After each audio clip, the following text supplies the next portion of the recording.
Assalamualaikum warahmatullahi wabarakatuh. Selamat datang kembali di pemrograman menggunakan Python. Pada video kali ini saya akan bahas studi kasus pembuatan program sederhana dengan menggunakan Python. Nantinya akan ada beberapa studi kasus. Di sini saya sudah menyiapkan satu repositori di GitLab. Repositori ini nantinya akan berisi studi kasus untuk pelatihan pemrograman dengan menggunakan Python. Link URL untuk repositori kasus ini nantinya akan dicantumkan di deskripsi. Pada studi kasus ini terdapat dua branch, ada 3 branch sebenarnya. Pertama adalah branch master, yaitu branch paling awal ini. Kemudian ada 2 branch lain, yaitu branch kasus. Isinya adalah template kosongan untuk studi kasusnya, sedangkan yang satu lagi adalah branch solusi, berisi alternatif penyelesaian untuk kasus tersebut. Contohnya di sini yang sudah saya buat adalah satu studi kasus 1 yaitu untuk studi kasusnya di sini sederhana, yaitu membuat program untuk toko barang serba ada, isinya segala macam barang, bagaimana cara menginputkannya. Di branch kasus ini hanya berisi instruksi tentang kasus ini saja, sedangkan di branch solusi ada alternatif cara pengerjaannya. Jadi contohnya di sini ada, ya ini saya sudah membuat, ada file barang.py, ada fungsi.py, ada alternate1.py, ada alternate2.py. Untuk menggunakan ini sebaiknya menggunakan di kasus dulu, di branch kasus, kemudian di download, atau kalau yang sudah bisa menggunakan JIT bisa melakukan clone dari JIT ini, kemudian dilakukan di clone di komputernya masing-masing. Oke, di sini saya sudah melakukan cloning terhadap GitLab tadi. Jadi pertama awalnya di sini ini readme yang tadi bersih dari 2 kasus, branch solusi dan branch kasus dan branch solusi. Kemudian saya langsung ke sini saja, satu kasus 1, kasus pendataan barang. Di kasusnya ada sebuah toko barang, namanya adalah toko barang serba ada, menjual segala macam barang. Karena terlalu banyak barang, mereka harus melakukan pendataan barang apa saja yang masih tersedia dan barang apa saja yang sudah habis. Tugas kita adalah membuat program sederhana untuk menginputkan data barang serta menampilkan data barang yang ada. Barang dapat ditambahkan dengan menginput kode barang. Jika belum ada, maka inputkan juga nama barang, harga, dan jumlah stoknya. Jika kodenya sudah ada sebelumnya, maka program akan menampilkan data barang dan pengguna dapat menambahkan jumlah stok barang. Jadi kurang lebih kasusnya seperti ini. Oke, langsung saja kita membuat satu alternatif di sini. Jadi di sini saya namakan alternate1.py. Ada satu alternatif di sini. Dalam alternatif pertama ini data barang akan saya simpan dalam bentuk dictionary. Nanti dalam alternatif kedua baru akan disimpan dalam bentuk ADT. Oke, pertama seperti biasa menggunakan if main.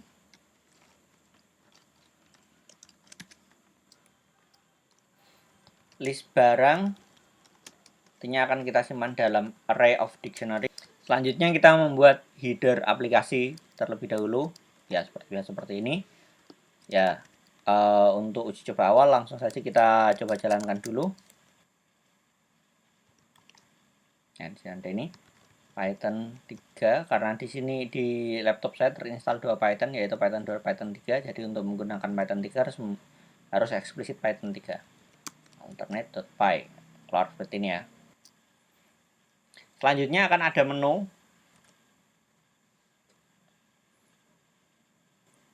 Akan ada menu seperti ini. Menu ini nanti harusnya keluar berulang kali. Ketika dia belum keluar, maka dia akan selalu menampilkan menu ini terus. Jadi kita menggunakan do while, atau kalau dalam Python kita menggunakan while true, dan nantinya akan ada break.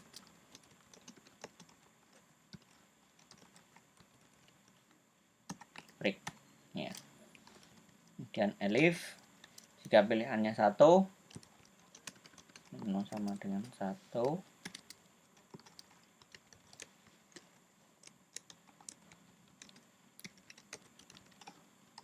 Sementara kita buat seperti ini dulu. elif menu sama dengan 2,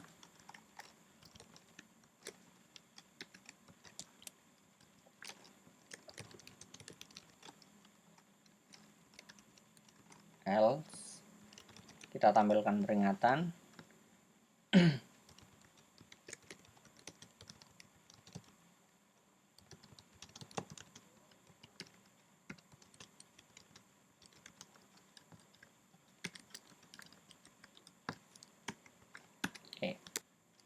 Oke, seperti ini kita coba jalankan lagi.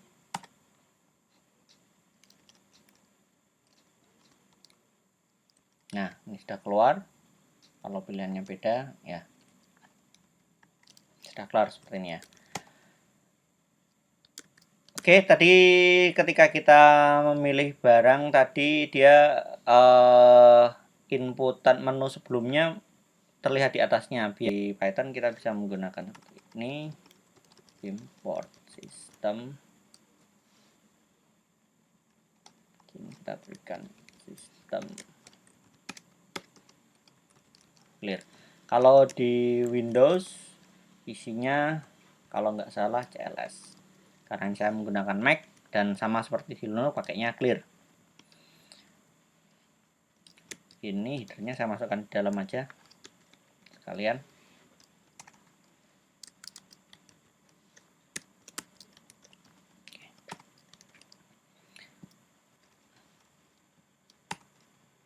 Oh salah, kurang, from OS import. Oh tambah satu lagi biar nanti tidak langsung hilang, cuman kita gunakan untuk to continue, biar nanti program berhenti tidak langsung menjalankan while selanjutnya. Oke, dijalankan. Menu 1, lihat barang. Ya, lihat barang sudah keluar. Kalau balik lagi ke menunya, press any key to continue.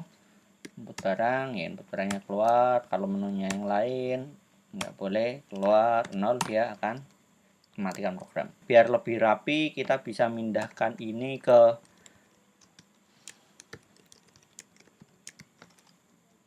saya pindahkan ke fungsi di atas biar tidak terlalu crowd di mainnya. Yang menunya juga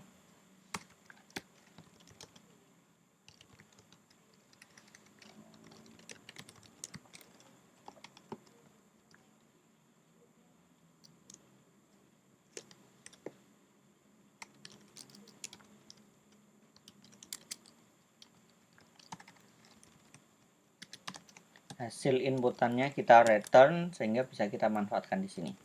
Menu sama dengan input menu. Oke. Oh, header up. Oke. Jadi begitulah alur pemrograman. Awalnya kita menulis dulu cara yang paling sederhana untuk tampil. Kemudian setelah dirasa kayaknya terlalu crowded, isinya terlalu banyak, kita pisahkan ke dalam fungsi-fungsi tertentu biar yang di mainnya ini kelihatan lebih rapi. Kita coba jalankan. Ya. Oke, masih berjalan seperti biasa.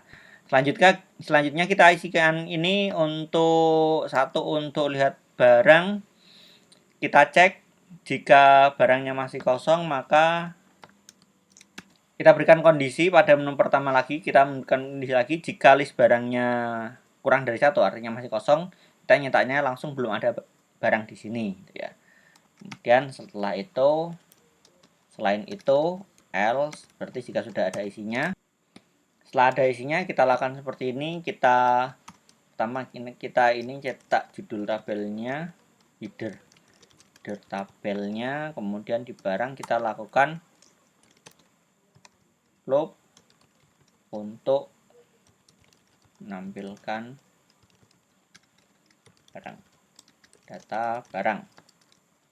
Oke, di sini ada saya menggunakan string formatting saya kasih jeda 5, 20, 12, 5. Kemudian dicetak. Di bawahnya ada ini. Oke. Kemudian untuk input barangnya,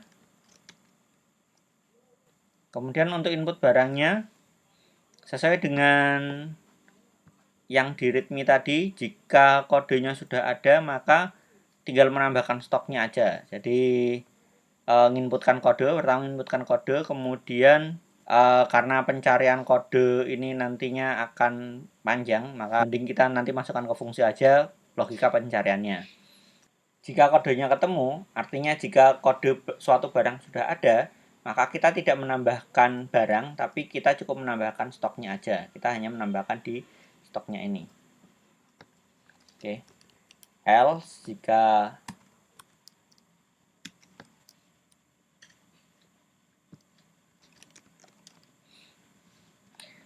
tidak ada, maka kita baru inputkan nama, harga, stok, kemudian dictionary kode barang, nama barang, harga, dan stok kita masukkan ke dalam list barang dengan menggunakan append. Ini kalau dijalankan seharusnya masih error karena fungsi cari kode ini belum kita buat. Nah, kita buktikan saja ya. Input barang. Ya, kosongan pasti belum ada. Nah, dia masih error karena fungsi cari kode ini belum ada.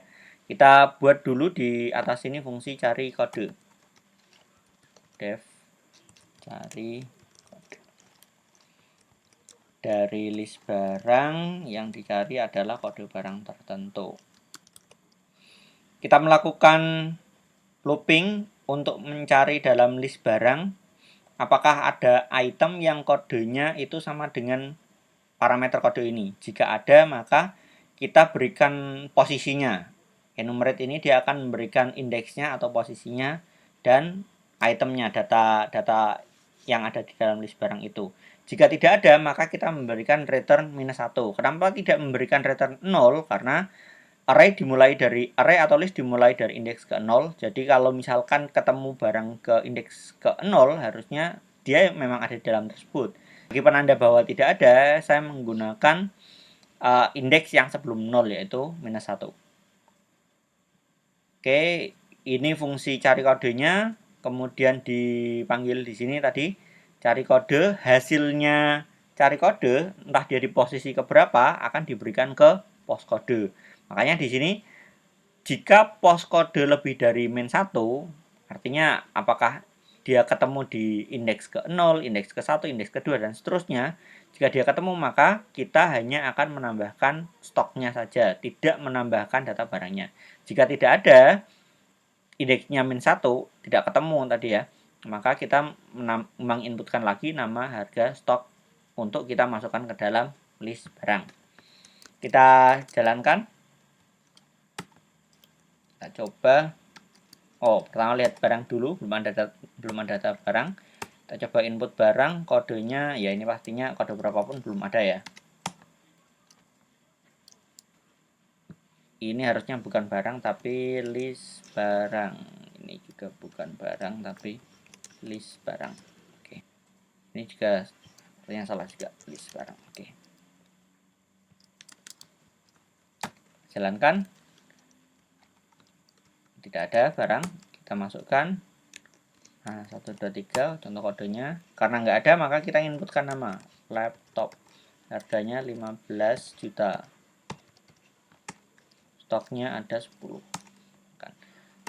Kalau kita lihat barangnya sudah ada 1 laptop, kita tambahkan barang lagi. Input barang B123 printer. Harganya 700.000. Stoknya 20. Kita lihat barang lagi ya, laptop dan printer sudah ada.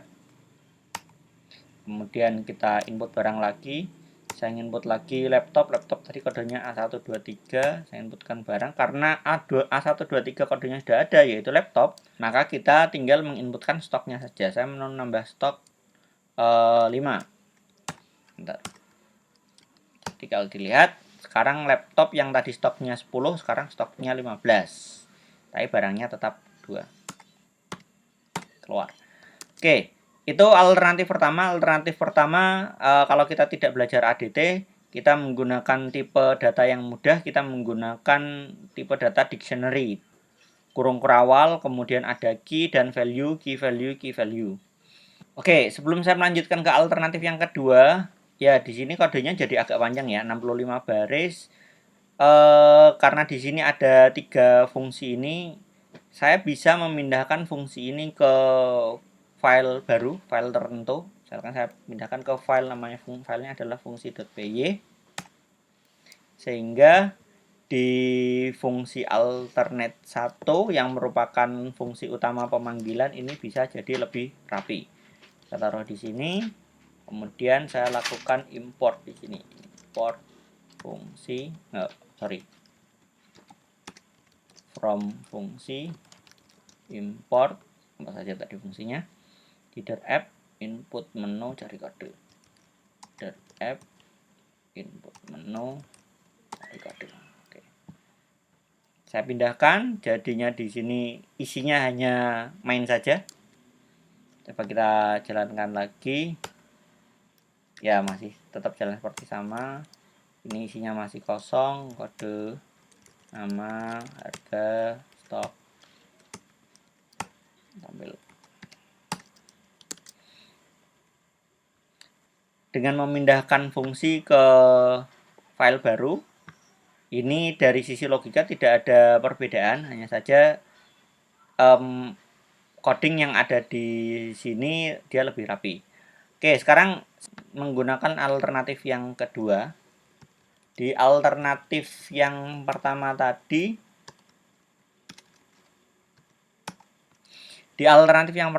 kita menggunakan dictionary. Selanjutnya kita akan menggunakan abstract data type atau tipe data buatan kita sendiri dengan menggunakan class. Nantinya untuk digunakan di alternate kedua. Kemungkinan codingnya sebagian besar pastinya akan sama, jadi saya copy paste dulu dari sini. Hanya saja nanti akan ada beberapa yang kita pindahkan. Kita buat satu file lagi, namanya adalah barang.py. Di sini kita membuat kelas barang. Kita buat konstruktornya.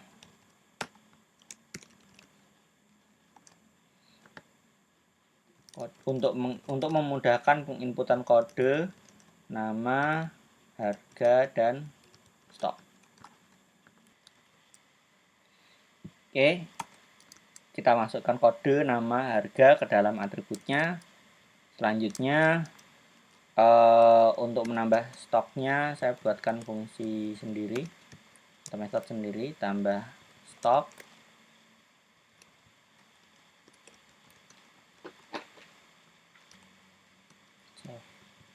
Stok plus sama dengan stok. Kemudian untuk representasi datanya kita melakukan overriding.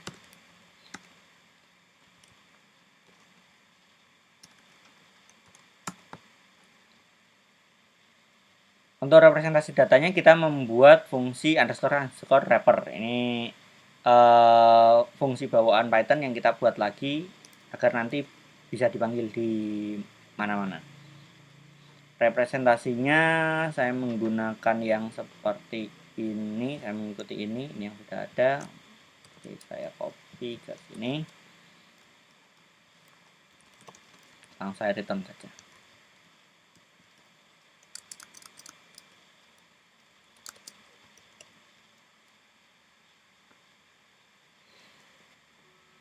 Jadi nanti di sini ketika kita menginputkan barang, kita tidak menginputkan lagi dictionary, kita ganti, tapi kita menginputkan, kita menginputkan tipe data barang. Isinya adalah kode, nama, harga, dan stok. Ini ya, kode saya ngambil dari atas ini, nama ngambil dari inputan ini, harga ngambil dari inputan ini, dan stok ngambil dari inputan ini. Kemudian jika barangnya sudah ada, kita tidak menggunakan cara yang seperti ini, tapi kita memanggil fungsi tadi yang sudah dibuat, yaitu tambah stok.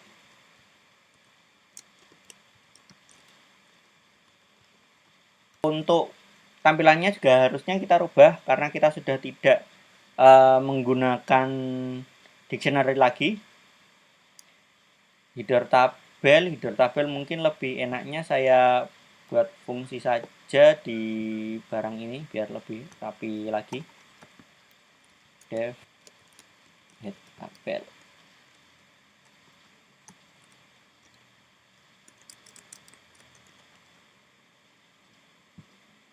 Jadi yang isinya ini tadi.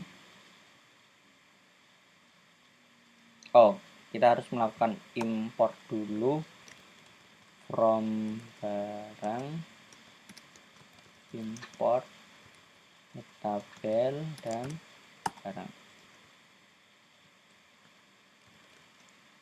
Tabel. Kemudian untuk menampilkan masih tetap menggunakan loop, tapi kita tidak perlu menggunakan ini lagi, tapi kita bisa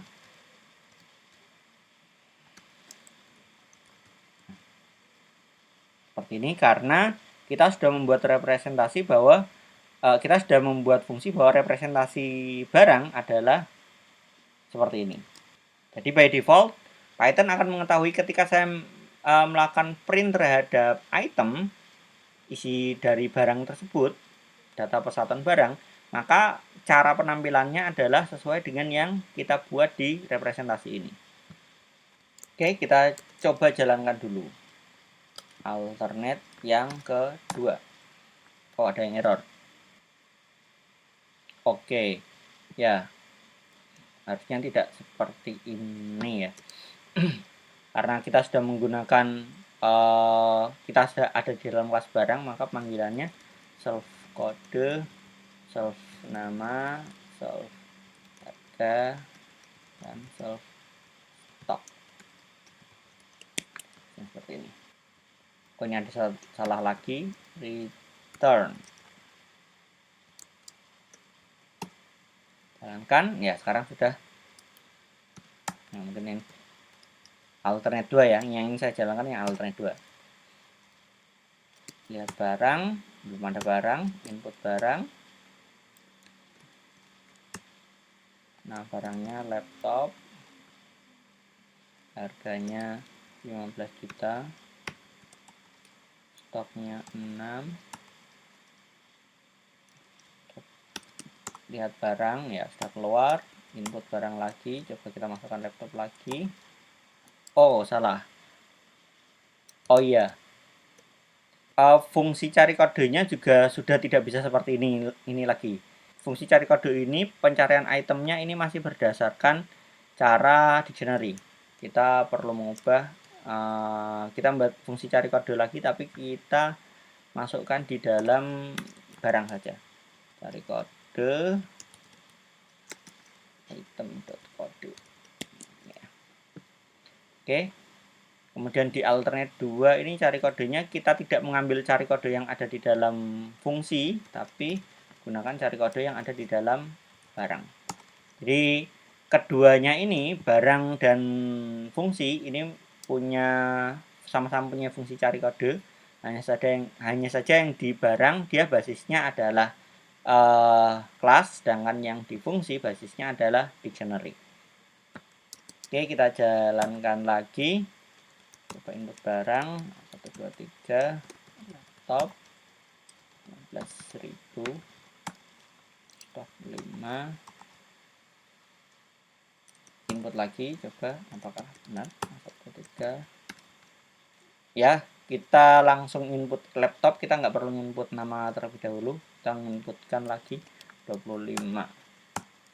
Kita lihat barang, ya sudah keluar. Coba kita input barang lagi, C1 2 3 monitor RIT, harganya 5 juta, stoknya 80. Oke, alternatif yang kedua sudah selesai juga. Kita lihat di sini, kita bandingkan dengan alternate 1. secara logika jalannya masih sama, hanya saja di alternate 2 ini dia codingnya lebih rapi dibandingkan alternate 1 ya. Terlihat di alternate 2 ini dia memakan 39 baris, sedangkan di alternate 1 dia memakan 44 baris. Karena beberapa bagian kodenya itu sudah dimasukkan ke barang ini. Bukan hanya kerapian saja, tapi alternatif yang kedua meminimalkan resiko kesalahan karena saat kita menginputkan barang, maka strukturnya pasti harus menggunakan kode, nama, harga, dan stok. Sedangkan di alternate 1 ini kita menggunakan dictionary, strukturnya fleksibel seperti apa saja, sehingga kemungkinan bisa saja salah input. Misalkan kode ini tadi nggak pakai K tapi pakai C, misalkan seperti itu ya. Itu bisa terjadi seperti itu. Tapi kalau kita menggunakan barang lebih strict karena kita sudah mendefinisikan di sini, kita hanya ada kode, nama, harga, stok yang bentuknya seperti ini. Penyelesaian kasus untuk yang pertama sudah selesai sesuai dengan perintah di sini. Saya nambahkan satu bonus. Tadi setiap kita membuka program itu barangnya selalu kosong ya, karena barangnya tidak disimpan di file, hanya disimpan di memori. Sekarang misalkan kita coba menyimpannya ke dalam file, kita disimpan dalam file CSV. Apa itu file CSV? Ya, saya berikan contohnya dulu. Kan di sini data barang.csv. CSV merupakan singkatan dari comma separated values, yaitu file teks untuk menyimpan data yang tiap datanya itu nanti akan dipisahkan dengan koma. Jadi tiap kolomnya itu nanti akan dipisahkan dengan koma, kemudian tiap datanya itu nanti akan dipisahkan dengan enter. Jadi satu data nanti satu enter. Jadi kalau misalkan kita menggunakan data laptop tadi, kita datanya seperti ini. A123 ini adalah kode, kita pisahkan koma, laptop, koma, harganya 15 juta, stoknya 20. Kemudian B123, printer 800.000, stoknya 10.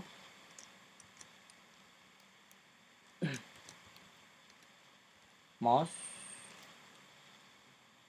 150.000, 200. Nah, ini setiap satu baris ini adalah satu data.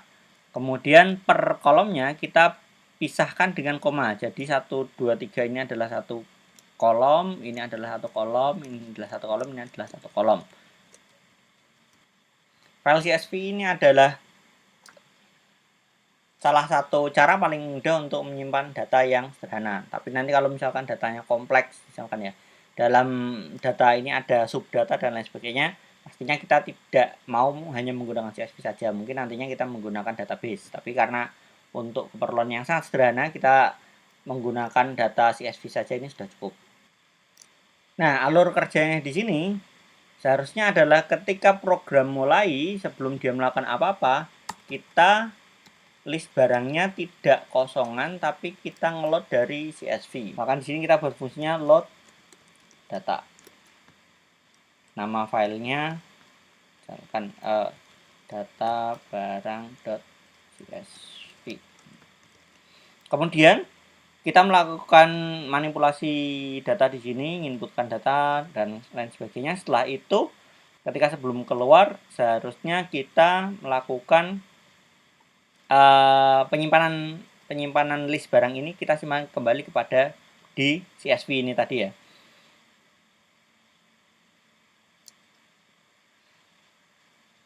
Jadi kita cari jika 0 break dia keluar, maka di akhir program di sini itu kita sebelum dia keluar itu kita berikan perintah save data. Kita masukkan ke dalam file yang sama, yaitu data barang.csv. data barang .csv, yang disimpan adalah list barang. Oke. Ya, karena kedua fungsi ini belum ada, kalau kita jalankan pasti dia error, nah, belum ada fungsinya. Kita anggap saja kita mau nyimpannya di barang.py. Di sini ada load data dan ada save data. Oke, kita buat di sini load data dan save datanya di atas ini, dev load data file name.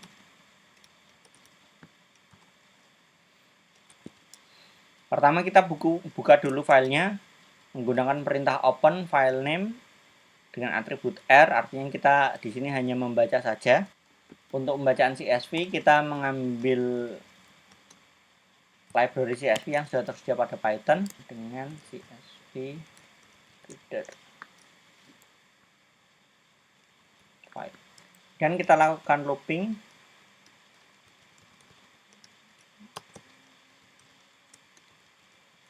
pada data yang ada.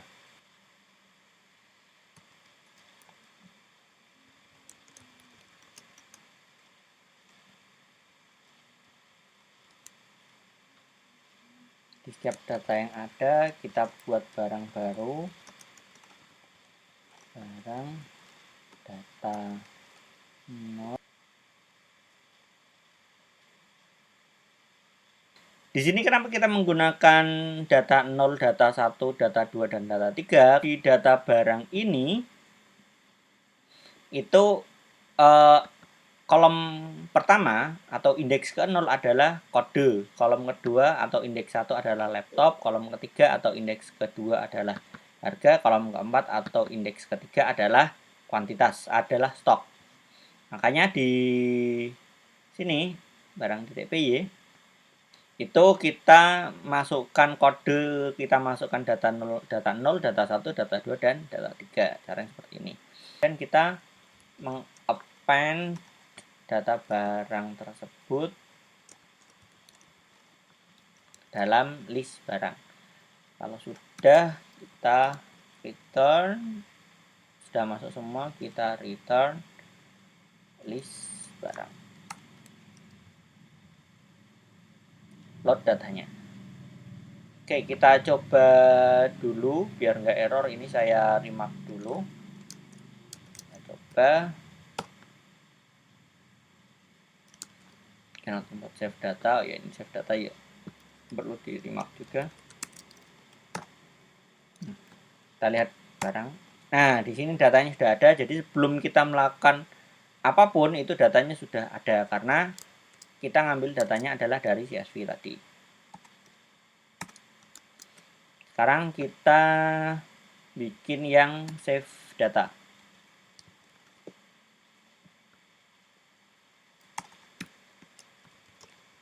Save data. File name dan list barang. Jadi asumsinya di sini kita sudah melakukan perubahan data di sini, kemudian semua perubahan itu akan kita simpan ke dalam data barang .csv lagi. Pertama sama seperti ini, open file name, tapi modenya di sini bukan mode R tapi menggunakan mode W atau write.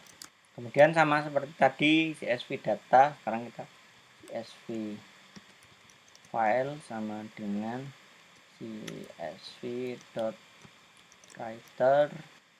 Dan untuk keperluan CSV kita harusnya datanya plain saja, tidak ada perubahan seperti tadi. Kita perlu menambahkan satu method lagi di sini. Let's say namanya adalah to list self. Dia akan mengembalikan data dalam bentuk list.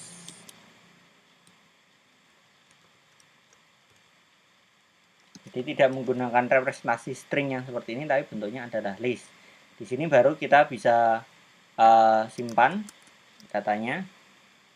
Bisa menggunakan for seperti ini, kemudian dimasukkan satu persatu, atau karena sebelumnya kita sudah pernah belajar list comprehension, kita menggunakan list comprehension.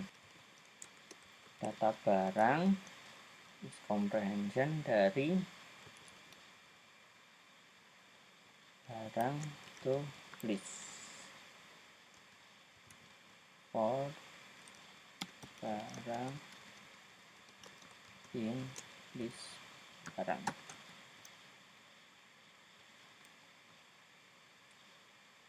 Dan kita masukkan csv file dot write rows data barang.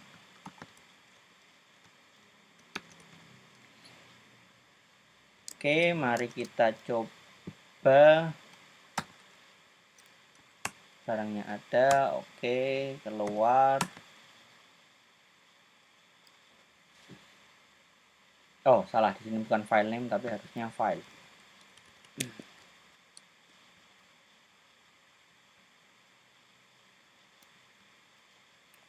Tidak ada barang karena tadi sewaktu program kita error tadi, dia secara tidak sengaja sudah menuliskan di sini, dan di sini kita keluar dulu. Kemudian kita inputkan data lagi. Coba jalankan. Oke, sudah tampil datanya. Coba keluar lagi. Error. Oke, travel not method. Ini ya datanya hilang lagi, kita isikan lagi. Tadi yang salahnya di sini itu kurang ini. Oke. Jaga-jaga kita copy dulu, barangkali nanti ada error lagi. Ya, tampil, keluar dulu. Nah, kita lihat kondisi filenya sekarang. Ya, kondisi filenya masih tetap sama ya, karena kita tidak melakukan operasi apapun. Sekarang kita inputkan data, inputkan barang lagi, kode P namanya adalah keyboard, harganya 200.000, stoknya 90. Lihat harga, keyboard sudah masuk, keluar. Kita lihat datanya di sini, keyboardnya sudah masuk di sini. Keyboard sudah masuk di sini. Kalau kita buka lagi, sekarang sudah ada keyboardnya.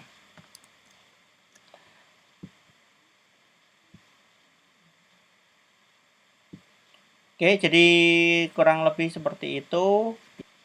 Selain kita membuat solusi untuk studi kasus yang ada, sekalian saya tambahkan read and write data barang dengan menggunakan CSV. Cukup materi kita kali ini, pembahasan studi kasus. Silahkan diulang lagi videonya kalau ada yang masih belum difahami. Difahami secara bertahap dulu, mulai dari alternate 1 apakah sudah bisa difahami, selanjutnya ke alternate 2 apakah sudah difahami, terus kemudian baru yang ketiga ke list load data dan save data ke data barang.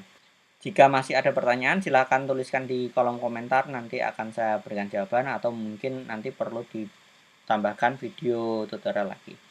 Cukup, sekian dari saya. Assalamualaikum warahmatullahi wabarakatuh.